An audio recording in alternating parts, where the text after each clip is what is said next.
Good afternoon. मैं हूं जसलीन और आप सबका स्वागत है हमारे लाइव सेशन में। आज हम ऐसे दो टेस्ट के बारे में बात करने जा रहे हैं जो प्रेगनेंसी में काफ़ी बार हमने देखा है कि डॉक्टर एडवाइस करते हैं। वो हैं NIPT और एमनियोसेंटेसिस। NIPT और एमनियोसेंटेसिस के बारे में हमने देखा है कि लोग काफ़ी घबरा जाते हैं टेस्ट के नाम सुन के कि ये डॉक्टर ने क्यों बोल दिया, कहीं कोई प्रॉब्लम तो नहीं है हमारी प्रेगनेंसी में, या बहुत तरह के सवाल आते हैं क्यों, कैसे होगा। तो आज हमारे साथ इन सभी सवालों के जवाब देने के लिए जुड़े हैं डॉक्टर रितिका बजाज, जो कि कंसल्टेंट फीटल मेडिसिन हैं जिंदल IVF की टीम से। Welcome doctor. हेलो तस्लीम। Hello ma'am. तो आज मेरा सबसे पहला सवाल ये है कि आप थोड़ा बताएं NIPT क्या है। So Jasleen, NIPT is a blood test. So NIPT, it stands for non-invasive prenatal testing, and it is the most accurate test for screening for Down syndrome. तो होता क्या है कि जब भी कोई लेडी प्रेग्नेंट होती है तो जो बच्चे का कुछ DNA होता है वो मदर के ब्लड में आता है। तो NIPT के टेस्ट में हम मदर का ब्लड सैंपल लेके आगे लैब में भेजते हैं और लैब वाले जो फीटस का DNA है मदर के ब्लड में उसको एक तरीके से यूज़ करते हैं ये चेक करने के लिए कि बच्चे में कोई जेनेटिक प्रॉब्लम तो नहीं है। और जो मोस्ट कॉमन जेनेटिक प्रॉब्लम जिसके लिए ये टेस्ट यूज़ किया जाता है डिटेक्शन के लिए वो है डाउन सिंड्रोम। सो मैं थोड़ा सा हमारे व्यूअर्स को डाउन सिंड्रोम के बारे में भी बताना चाहूँगी। हम सबके अंदर क्रोमोसोम्स की दो कॉपीज होती हैं, एक हमारे मदर से आती है, एक फादर से आती है। तो डाउन सिंड्रोम में जो क्रोमोसोम नंबर 21 है उसकी 2 की जगह 3 कॉपीज होती हैं, बिकॉज ऑफ विच बच्चों में mild to moderate intellectual disability होती है। So this is the most common genetic cause of intellectual disability in children. तो आजकल रूटीन में सभी प्रेगनेंसीज में डाउन सिंड्रोम के लिए स्क्रीनिंग ऑफर की जाती है एंड मोस्टली ये अल्ट्रासाउंड्स के ज़रिए से या फिर जो हमारे पेशेंट्स प्रेग्नेंट हैं उनको पता होगा डबल मार्कर, क्वाड्रुपल टेस्ट, इन सब के थ्रू होती है। बट ये टेस्ट हम ये मान के चलते हैं कि उतने एक्यूरेट नहीं होते जितना कि NIPT है। So this is in a way this is a most accurate test for screening for Down syndrome. Okay. तो डॉक्टर क्या ये प्रेगनेंसी के दौरान मतलब सभी लेडीज को करवाना पड़ता है ये test? So at present India में अभी हम इसको रूटीन स्क्रीनिंग में नहीं यूज़ कर रहे, मतलब सभी प्रेगनेंसीज में हम ये नहीं सजेस्ट करते हैं। विदेशों में कुछ ऐसे कंट्रीज हैं जहाँ पे रूटीन में डाउन सिंड्रोम की स्क्रीनिंग सभी लेडीज में NIPT के ज़रिए से होती है, but it is a costly test. So फिलहाल हम इसको सभी प्रेग्नेंट लेडीज में नहीं सजेस्ट करते और मेनली उसका कॉस्ट ही रीज़न है। ठीक है। तो देर इज अ सब ग्रुप ऑफ वुमेन जिनको हम आइडेंटिफाई करते हैं through their history and through their test, जो कि हमें लगता है कि they are at a slightly higher risk of having a baby with Down syndrome. तो फिलहाल ये टेस्ट उन लेडीज में सजेस्ट किया जाता है जिसमें कि सबसे कॉमन होता है जो लेडीज थोड़ी लेट एज में कंसीव करती हैं, जिसको हम एडवांस्ड मेटर्नल एज कहते हैं। So it's a well known fact कि आफ्टर 35 ईयर्स ऑफ एज जो रिस्क होता है डाउन सिंड्रोम का बच्चे में, अगर मदर की एज 35 ईयर्स से ज़्यादा है तो वो हायर होता है compare to younger age. And this is तो कई बार कुछ डॉक्टर्स रूटीन में अगर कोई लेडी आफ्टर 35 कंसीव करती है या फिर क्लोजर टू 40 ईयर्स स्पेशली 38, 39, 40 इस उम्र में कंसीव करती है तो रूटीन में as a primary screening method NIPT कई बार सजेस्ट करते हैं। बट जो सबसे ज़्यादा कॉमनली ये यूज़ किया जाता है वो तब होता है कि जैसे आपकी रूटीन प्रेगनेंसी में स्क्रीनिंग चल रही है फॉर डाउन सिंड्रोम, चाहे वो डबल मार्कर के ज़रिए से हो या क्वाड्रुपल मार्कर के ज़रिए से हो, अगर उन स्क्रीनिंग में इंटरमीडिएट रिस्क आता है बच्चे में डाउन सिंड्रोम होने का, तो उस सब ग्रुप में ये एक बहुत ही मैं मानूंगी यूजफुल टेस्ट है पेरेंट्स को रीएश्योर करने के लिए भी कि येस इट्स ऑल गुड, और साथ में to pick up that rare case जो कि अदरवाइज हमारा मिस हो जाता। सो इन कंडीशंस में जनरली या फिर कई बार पेरेंट्स की अपनी प्रेफरेंस होती है, कई बार हमारे पास खुद कुछ पेशेंट्स आते हैं, खासकर कुछ डॉक्टर कपल्स आते हैं जो खुद ही कहते हैं कि आप जो सबसे एक्यूरेट स्क्रीनिंग टेस्ट है हम वही करवाना चाहते हैं, तो फिर उन केसेस में कई बार हम डायरेक्टली NIPT सजेस्ट करते हैं। तो जैसा कि आपने डाउन सिंड्रोम की बात की, क्या ये टेस्ट हमें 100% एक्यूरेट रिजल्ट दे रहा है उसके लिए? सो एट प्रेजेंट जो हमारी टेक्नोलॉजी है, ठीक है, तो उसके हिसाब से इसकी डाउन सिंड्रोम की एक्यूरेसी जो है वो 99% मानी जाती है। तो इट मीन्स कि तो जो NIPT का रिपोर्ट है वो एक रिस्क के फॉर्मेट में आता है कि बच्चा लो रिस्क है या हाई रिस्क है फॉर डाउन सिंड्रोम। इस रिपोर्ट में टाइम भी लगता है, जनरली हफ्ता से 2 हफ्ता depending upon the lab, 10 days to 14 days report आने में लगते हैं। तो हम ये मानते हैं और इनफैक्ट साइंस और हमें जो टेक्नोलॉजी है वो ये कहती है कि अगर 100 डाउन सिंड्रोम के बच्चे हैं तो NIPT जो है उनमें से 99 को डिटेक्ट करेक्टली कर लेगा।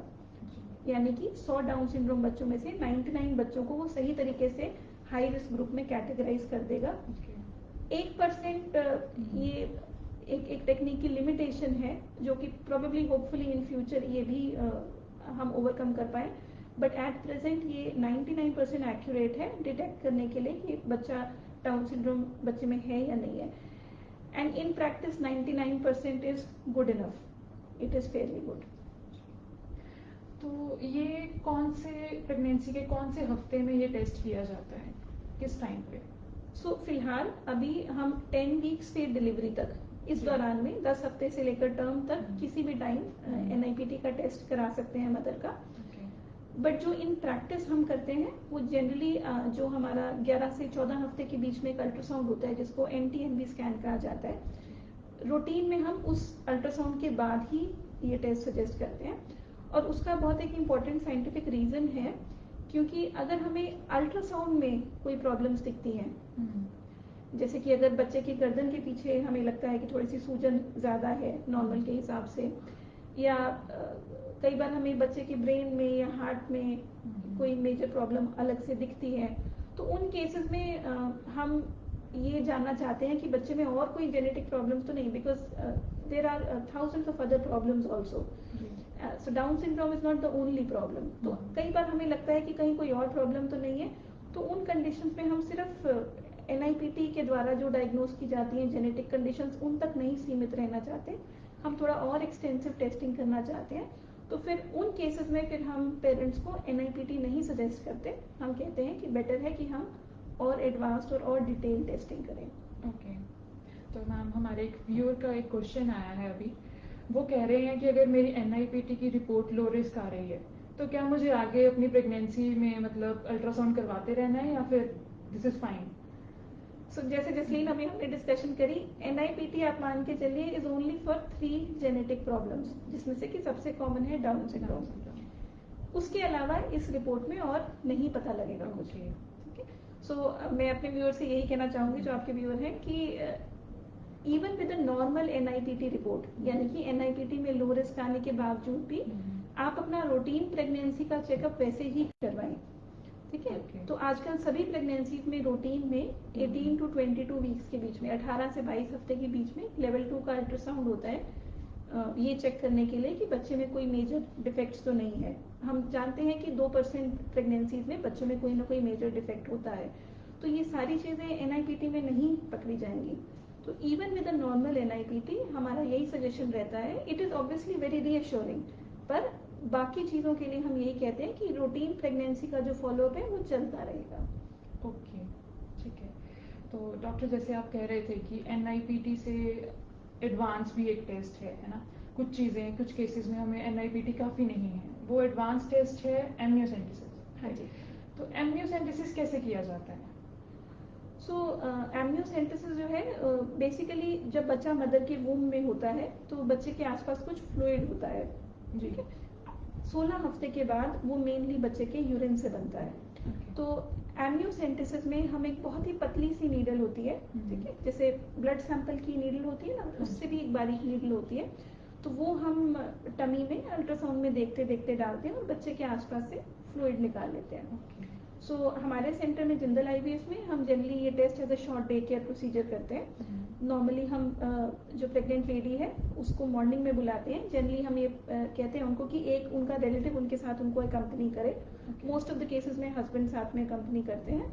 एंड एक बार हम मदर खाना खा के आती है, you don't need to be fasting for this test, आप अपना रूटीन ब्रेकफास्ट करके आते हैं। हम लोग रूटीन में एक एंटीबायोटिक और एक प्रोजेस्टेरॉन भी मदर को बिफोर प्रोसीजर देते हैं। एंड उसके बाद उनको प्रोसीजर रूम में शिफ्ट किया जाता है और वहाँ पे जैसे पेट से अल्ट्रासाउंड होता है वैसे ही देखते देखते एक बहुत पतली सी नीडल जैसे मैंने बताया वो हम डालते हैं टमी में और बच्चे के आसपास से फ्लूइड ले लेते हैं। अपने आप में अगर बच्चे की पोजीशन ठीक हो तो ये हार्डली 5-10 मिनट का प्रोसीजर होता है। कई बार अगर हमें बच्चे के मूव करने की वेट करनी पड़े तो कई बार फिर ज़्यादा टाइम भी लगता है। समटाइम्स हम आधा घंटा भी वेट करते हैं कि बेबी पोजीशन चेंज करे। तो but if everything goes fine तो पोस्ट प्रोसीजर हम नॉर्मली पेशेंट्स को 3-4 घंटे ऑब्जर्वेशन के लिए रखते हैं, and if everything is fine then normally हम डिस्चार्ज कर देते हैं। तो ये जो फ्लूइड होता है जैसे मैंने आपको बताया, इसमें एक्चुअली बच्चे का डीएनए होता है। तो हमें कोई भी जेनेटिक टेस्ट अगर करना है तो हमें बच्चे की डीएनए की ज़रूरत होती है, फीटस के डीएनए की। तो आफ्टर बर्थ तो इट इज़ वेरी सिंपल, आप ब्लड सैंपल लेके लैब में भेज दीजिए तो उसमें डीएनए मिल जाता है। बट जब बेबी ममा की टमी में होता है तो उस टाइम पे बच्चे का ब्लड, फीटस का ब्लड सैंपल लेना, जिसको कि कॉर्डोसेंटेसिस कहा जाता है, तो वो एक technically it is a more advance test, more complicated test, और उसके कॉम्प्लिकेशंस भी हायर होते हैं। तो amniocentesis is much more simpler test बच्चे का डीएनए लेने के लिए। तो जो जैसे मैंने बताया उस फ्लूइड में बच्चे का डीएनए, बच्चे के स्किन के सेल्स वगैरह शेड किए होते हैं, तो वो वाला फिर लैब उस डीएनए को यूज़ करते हैं, एक्सट्रैक्ट करते हैं। सो एंड देन उसमें फिर जो भी हम जेनेटिक कंडीशन टेस्ट करना चाहते हैं उस पर्टिकुलर कपल में और उस फैमिली में, फिर लैब वाले उस डीएनए पे वो वाले टेस्ट कैरी आउट करते हैं। ओके, तो जैसा आपने पहले बताया कि NIPT 10 वीक्स के बाद हम किसी भी टाइम करवा सकते हैं, एमनियोसेंटेसिस के लिए क्या सही टाइम है? सो रूटीन में एमनियोसेंटेसिस जो है वो 16 वीक्स के बाद ही किया जाता है, आफ्टर 16 हफ्ते के बाद। एंड इसके दो रीजंस हैं। एक, जो जब इससे जल्दी हम एमनियोसेंटेसिस करते हैं तो उसमें एक पॉसिबिलिटी होती है कि लैब को फ्लूइड में डीएनए ही कम मिले। तो उन केसेस में कई बार इनएडिक्वेट सैंपल आने का चांस होता है, और फिर कई बार रेयरली रिपीट प्रोसीजर्स करने पड़ते हैं, या फिर लैब उस डीएनए को कल्चर पे लगाते हैं एंड रिपोर्ट्स डिले होती हैं। सो एज अ प्रिंसिपल हम अपने सेंटर में आफ्टर 16 वीक्स ही एमनियोसेंटेसिस करते हैं। और जो एक सेकेंड इसका रीज़न है वो ये है कि जो अर्ली एमनियोसेंटेसिस होता है, जो 15 वीक से पहले, तो एक ज़माना था जब लोगों ने वो भी अटेम्प्ट किया था, बट जो उसमें देखा गया था वो यही था कि जब आप 15 हफ्ते से पहले ये प्रोसीजर करते हैं तो थोड़ा कॉम्प्लिकेशन रेट्स जो थे, अबॉर्शन रेट्स दे वर हायर, तो इसलिए अब वो एक तरीके से अबैंडन हो गया है, एंड आफ्टर 16 वीक्स हम ये प्रोसीजर सेफली कर सकते हैं। ठीक है, तो डॉक्टर कुछ मतलब एमनियोसेंटेसिस के क्या और फायदे हैं, ज़्यादा बेनिफिट्स हैं, एडवांटेजेस हैं NIPT के बजाय? सो जैसे मैंने बताया, अगर आप जो इन दोनों टेस्ट का जो एक कंट्रोवर्सी आती है कि NIPT कराएं या एमनियोसेंटेसिस कराएं, वो मेनली सिर्फ डाउन सिंड्रोम के कंटेक्स्ट में आती है। जब हमने उस जेनेटिक प्रॉब्लम का डिटेक्शन करना हो या उसका पता लगाना हो। अगर और कोई भी जेनेटिक प्रॉब्लम है जो हम पता लगाना चाहते हैं कि बच्चे में है या नहीं है, तो उसके लिए आप मान के चलिए amniocentesis is a better test. तो NIPT, हालांकि इस टाइम पे टेक्नोलॉजी आ रही है और लैब्स कोशिश कर रहे हैं कि NIPT से हम बाकी प्रॉब्लम्स भी पता लगा पाएँ बिसाइड्स ये डाउन सिंड्रोम और ट्राइसोमी 13 और ट्राइसोमी 18, बट अनफॉर्चुनेटली उन सब कंडीशंस के लिए NIPT अभी उतना एक्यूरेट नहीं है। तो अगर रिपोर्ट नॉर्मल आती है तो भी हम बहुत श्योरिटी नहीं होते कि ये वाकई में नॉर्मल है, और अगर रिपोर्ट में प्रॉब्लम आती है for conditions other than down syndrome, तो एक्यूरेसी उतनी अभी नहीं आ पाई है कि हम पेशेंट्स को कॉन्फिडेंटली कह पाएँ कि आप इसके लिए भी NIPT कराइए। जैसे डाउन सिंड्रोम के लिए हम कॉन्फिडेंटली कहते हैं कि हमारा अपना एक्सपीरियंस भी, एक जो तजुर्बा रहा है हमारे सेंटर का, वो बहुत अच्छा रहा है, तो हम पेशेंट्स को कॉन्फिडेंटली कहते हैं कि 99% जो है केसेस इसमें पकड़े जाएंगे। This is not so for other chromosomal problems. तो एमनियोसेंटेसिस इज जब हमें बाकी कोई क्रोमोसोम्स में अगर हमें कोई प्रॉब्लम रूल आउट करनी है तब। दूसरा, जैसे मैंने बताया, अगर अल्ट्रासाउंड में कोई प्रॉब्लम्स दिख रही हैं तो तब हम बियॉन्ड डाउन सिंड्रोम और चीज़ों के लिए टेस्टिंग करना चाहते हैं, उन केसेस में एमनियोसेंटेसिस यूज़ किया जाता है। और जैसे मैं ये भी बताना चाहूँगी कि डाउन सिंड्रोम के अलावा भी कई जेनेटिक प्रॉब्लम्स हैं जो कि हमारे देश में काफ़ी प्रेवलेंट हैं। सो जिनमें से सबसे कॉमन जो हमारे हरियाणा पंजाब में है वो है थैलेसीमिया। सो थैलेसीमिया मेजर एक ऐसी प्रॉब्लम, जेनेटिक प्रॉब्लम है जिसमें कि बच्चे लाइफ लॉन्ग ब्लड ट्रांसफ्यूजन्स पे डिपेंडेंट रहते हैं, और ये बहुत ही सीरियस प्रॉब्लम है। तो कई बार ऐसा होता है कि, तो आजकल रूटीन में सभी प्रेगनेंसीज में थैलेसीमिया के लिए भी स्क्रीन किया जाता है। तो इन केस अगर दोनों पेरेंट्स जैसे थैलेसीमिया माइनर हैं और हम पता लगाना चाहते हैं कि बच्चे में थैलेसीमिया मेजर तो नहीं है, तो ये सब चीज़ें एनआईपीटी पे नहीं पता लगेंगी। इनके लिए हमें इवेंचुअली या तो सीवीएस या फिर एमनियोसेंटेसिस करना पड़ता है। Okay. And there are other muscle problems, muscle dystrophies होती हैं, जैसे कि डीएमडी हो गया या फिर स्पाइनल मसल एट्रोफी हो गया, और या फिर बाकी किसी क्रोमोसोम्स में कोई प्रॉब्लम है। और कई बार ये प्रॉब्लम्स पीढ़ी दर पीढ़ी चलती आ रही होती हैं। तो बहुत बार हमारे पास कपल्स आते हैं और उनको पता होता है कि हमारी फैमिली में इस तरह की प्रॉब्लम है। जो प्रेग्नेंट लेडी है वो खुद बताती है कि उसके ब्रदर को बचपन में डीएमडी था। सो आजकल अवेयरनेस ज़्यादा है और जिन फैमिलीज में ये प्रॉब्लम्स होती हैं उनको ये पहले से ही पता होता है। तो उन केसेस में फिर हम उनको या तो सीवीएस या फिर एमनियोसेंटेसिस सजेस्ट करते हैं। उसके अलावा एक और कंडीशन होती है जिसको कि कहा जाता है बैलेंस ट्रांसलोकेशन कैरियर। तो अगेन देयर आर कुछ कपल्स ऐसे होते हैं जिनके बार बार अबॉर्शंस हो रहे होते हैं, 3 बार 4 बार। तो उनमें जब कई बार पेरेंट्स का टेस्ट कराए जाते हैं पता लगाने के लिए कि इसका क्या कारण है, तो कई बार ऐसे पता लगता है कि किसी एक में या तो मदर में या फादर में कई बार जेनेटिक मटेरियल का कुछ रीअरेंजमेंट होता है, जिसके कारण वो खुद तो नॉर्मल होते हैं, बट एक पॉसिबिलिटी होती है कि आगे चल के जो उनका बेबी हो उसमें या तो अबॉर्शन हो जाए या फिर अगर बच्चा पैदा होता है तो उसमें मेंटल या फिजिकल डिसेबिलिटी होने का। तो अगर इस तरह का कोई भी कपल है जिसमें एक पार्टनर में इस तरह की क्रोमोसोम्स में प्रॉब्लम है, तो उन कंडीशंस में भी एमनियोसेंटेसिस बहुत बेनिफिशियल होता है पता लगाने के लिए। एंड एक लास्ट कंडीशन जो कि प्रैक्टिकली हम काफ़ी बार फेस करते हैं, वो होता है कि जब किसी कपल के पहले बच्चे में डाउन सिंड्रोम होता है। तो जैसे मैंने बताया, this is the most common genetic cause of intellectual disability. तो और काफ़ी बार कई बार अगर कपल्स में ये स्क्रीनिंग नहीं हो तो आफ्टर बर्थ ये पता लगता है। तो बड़ी बार हमारे पास ऐसे कपल्स आते हैं जो कि फिर अपनी जो हमें बताते हैं कि ऐसे उनके पहले बच्चे में डाउन सिंड्रोम है और अब वो इस प्रेगनेंसी में पहले ही पता लगाना चाहते हैं कि बच्चे में ये सेम प्रॉब्लम दोबारा है या नहीं है।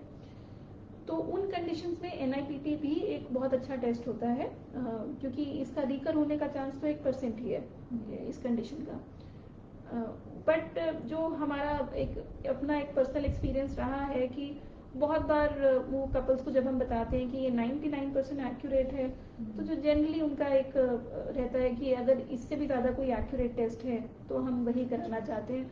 तो मोस्टली वो वाले कपल्स फिर एमनियोसेंटेसिस के लिए ऑप्ट करते हैं।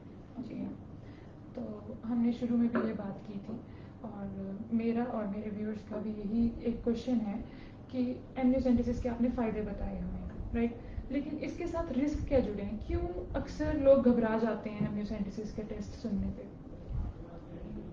तो देखिए, एमनियोसेंटेसिस का जो प्रोसीजर होता है, जो टेक्निक है उसकी, उसमें हम जब बच्चे के आसपास से फ्लूइड निकालते हैं, तो आप मान के चलिए जैसे एक वाटर बैलून है, पानी का गुब्बारा है जिसमें बच्चा है। तो इस आप जितनी मर्जी पतली नीडल डालिए, उसमें एक पंक्चर तो होता है। तो जब हम वो नीडल बाहर निकालते हैं तो 99% केसेस में, इनफैक्ट आप कहिए 99.5% केसेस में वो पॉइंट अपने आप सील हो जाता है। ओके। बट हर लेडी का शरीर अलग होता है। तो जो हम कोट करते हैं और जो नोन है, वेल नोन है कि 0.5 to 1% का चांस होता है इस प्रोसीजर के साथ कि जहाँ से हमने पंक्चर करा है वहाँ से थोड़ा सा लीकिंग हो जाए, या फिर कई बार हल्की फुल्की स्पॉटिंग हो जाए, या फिर रेयर केसेस में पेन स्टार्ट हो जाए और पूरी की पूरी प्रेगनेंसी अबॉर्ट हो जाए। This is very rare and 0.5 to 1% cases में ही ये होता है। To some extent it also depends कि आपका एक बेसलाइन रिस्क भी क्या है अबॉर्शन का। जैसे हम जानते हैं कई प्रेगनेंसीज अनफॉर्चुनेटली 4th मंथ में 5th मंथ में अपने आप ही अबॉर्शन हो जाते हैं for whatever reason. Sometimes uterus का माउथ वीक होता है, सर्वाइकल इनकॉम्पिटेंस कहा जाता है जिसको। तो अगर किसी लेडी की उस तरह की हिस्ट्री है तो ऑब्वियसली उनका रिस्क जो है compare to some other women जिसकी उस तरह की कोई हिस्ट्री नहीं है, उनमें ये रिस्क थोड़ा सा हायर होगा। तो patient selection is also a very important part of amniocentesis. अपनी तरफ से हम सारी प्रिकॉशंस लेके चलते हैं। तो जो अबॉर्शन का जो ये रिस्क होता है पोस्ट प्रोसीजर, ये 2 से 4 हफ्ते तक हम कहते हैं रहता है।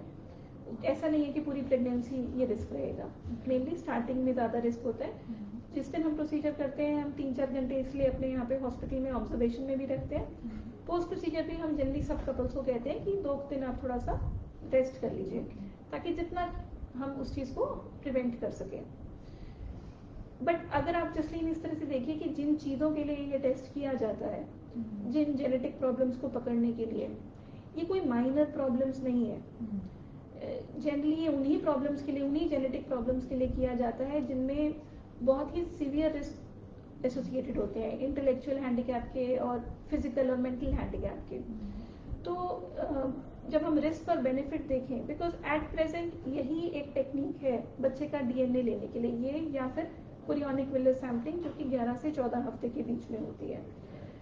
मे बी इन फ्यूचर एनआईपीटी इतना एडवांस हो जाए और इतना एक्यूरेट हो जाए कि हमें इन्वेजिव टेस्टिंग की ना ज़रूरत पड़े। But at present besides Down syndrome जो बाकी जेनेटिक प्रॉब्लम्स हैं उनके लिए एमनियोसेंटेसिस या सीवीएस जो डायरेक्टली बच्चे का डीएनए का सैंपल जिनके थ्रू हम ले सकते हैं, यही टेस्ट हैं जो अवेलेबल हैं, जो एक्यूरेट हैं। एंड मैं कहूँगी in 99% of cases they are very safe test. हमारे यहाँ पे हंड्रेड्स ऑफ पेशेंट्स हैं जो ये प्रोसीजर्स करवा चुके हैं। एंड हम सबको यही बताते हैं कि 0.5 to 1% का रिस्क होता है। जी ठीक है। तो डॉक्टर मेरा एक लास्ट क्वेश्चन ये है, आप कैसे डिसाइड करते हैं कि किस केस में आपको एनआईपीटी चूज करना है या एमनियोसेंटेसिस चूज करना है? सो जनरली ये हमारे पेशेंट्स चूज करते हैं जसलीन फॉर डाउन सिंड्रोम। ठीक है, बाकी कंडीशंस के लिए जैसे मैंने कहा ये एक स्ट्रेट फॉरवर्ड डिसीजन होता है। अगर अल्ट्रासाउंड में कोई प्रॉब्लम्स हैं, मेजर प्रॉब्लम्स हैं, चाहे ब्रेन में, हार्ट में, किडनीज में, उन केसेस में हम कहते हैं आप एमनियो ही करवाइए क्योंकि हम ज़्यादा एडवांस टेस्टिंग कराना चाहते हैं। अगर कोई पेरेंट्स में क्रोमोसोम्स में रीअरेंजमेंट्स हैं, again amniocentesis is a better test. ठीक है, तो अगर किसी फैमिली में कोई ऐसी जेनेटिक प्रॉब्लम्स चली आ रही हैं उनके लिए भी generally besides Down syndrome amniocentesis is the go to test. ये जो कंट्रोवर्सी होती है ये मेनली डाउन सिंड्रोम के कंटेक्स्ट में आती है कि अगर किसी रिपोर्ट में हाई रिस्क आ रहा है, मेनली अगर डबल मार्कर में हाई रिस्क आ गया या क्वाड्रुपल टेस्ट में हाई रिस्क आ गया तो एमनियो करें या फिर एनआईपीटी कराएं। तो जनरली हम पेरेंट्स को दोनों ऑप्शंस देते हैं अनलेस एंड अनटिल हमें खुद को ऐसे लगे कि नहीं इस टेस्ट में इस केस में एमनियोसेंटेसिस की ज़रूरत है। अदरवाइज हम जनरली दोनों ऑप्शंस देते हैं। तो कुछ कपल्स हमारे यहाँ पे होते हैं जिनके लिए 99% इज गुड इनफ। ठीक है, अल्ट्रासाउंड में बच्चा बिल्कुल नॉर्मल दिख रहा होता है, वो कहते हैं कि जी 99% is good enough for us. ठीक है, तो a lot of those couples वो कहते हैं जी हमें बिल्कुल भी मिसकैरेज का रिस्क नहीं चाहिए, 99% is fair enough for us. और अल्ट्रासाउंड में बच्चा ठीक लग रहा होता है, पीछे कोई फैमिली हिस्ट्री नहीं होती, मदर की age is on the younger side. ठीक है, इन सब टेस्टिंग से पहले नॉर्मली हम बहुत ही डिटेल्ड काउंसलिंग और फैमिली हिस्ट्री वगैरह भी लेते हैं और मोस्टली ये सजेशंस उसके बेसिस पे होते हैं। तो कई कपल्स एनआईपीटी ऑप्ट करते हैं। ठीक है, on the other hand there are other couples जिनकी फैमिली में देर अफेक्टेड रहे होते हैं कुछ family members with Down syndrome, या फिर उनके पहले बच्चे में कई बार कोई हैंडीकैप होता है या डिसेबिलिटी होती है, या फिर कई बार पेरेंट्स को खुद को होता है जी आप वही टेस्ट करिए जो सबसे ज़्यादा एक्यूरेट इस टाइम पे अवेलेबल है। तो फिर वो वाले कपल्स जो हैं वो एमनियोसेंटेसिस के लिए ऑप्ट करते हैं। So both the test are very good test for Down syndrome. जो मेन मैं मैसेज देना चाहूँगी कि जो ये सारी स्क्रीनिंग है ये उन जेनेटिक कंडीशंस के लिए है जिनकी सीवियर इम्प्लीकेशंस होती हैं आगे चल के। तो इन केस अगर आपकी किसी भी रिपोर्ट में इस तरह की प्रॉब्लम आती है तो do take a second opinion, do consult either an obstetrician या फिर कोई fetal medicine specialist और a geneticist, and don't be scared of these tests. Generally in majority of the cases, मतलब ये भी मैं ऐड करना चाहूँगी, रिपोर्ट्स हमारी नॉर्मल ही आती है। ठीक है, स्पेशली फॉर डाउन सिंड्रोम। अगर हम हाई रिस्क कहें और हम कहें 1 in 50, उसका भी मतलब यही है कि 2% चांस है, 98% चांस रिपोर्ट नॉर्मल आने का भी है। तो ये जो सारे टेस्ट हैं ये इसलिए हैं कि वो जो 2% केसेस हैं उनको हम या जो 1% केस है या 3% है तो हम उन केसेस को पकड़ पाए। मेजॉरिटी रिपोर्ट्स में बच्चे ठीक आते हैं, बट अगर ऐसा किसी भी रिपोर्ट में आपके हाई रिस्क आया है तो it is always a good idea to consult either a fetal medicine specialist और अनदर ऑब्स्टेट्रिशियन और a geneticist. Okay, thank you doctor. Thank you Jasleen. तो मैं उम्मीद करती हूँ कि आप सबको काफ़ी नॉलेज मिली होगी आज NIPT एंड एमनियोसेंटेसिस के बारे में। लेकिन फिर भी अगर आपको कोई भी क्वेरी है तो आप जिंदल IVF के कॉन्टैक्ट नंबर पे कॉन्टैक्ट कर सकते हैं। Thank you.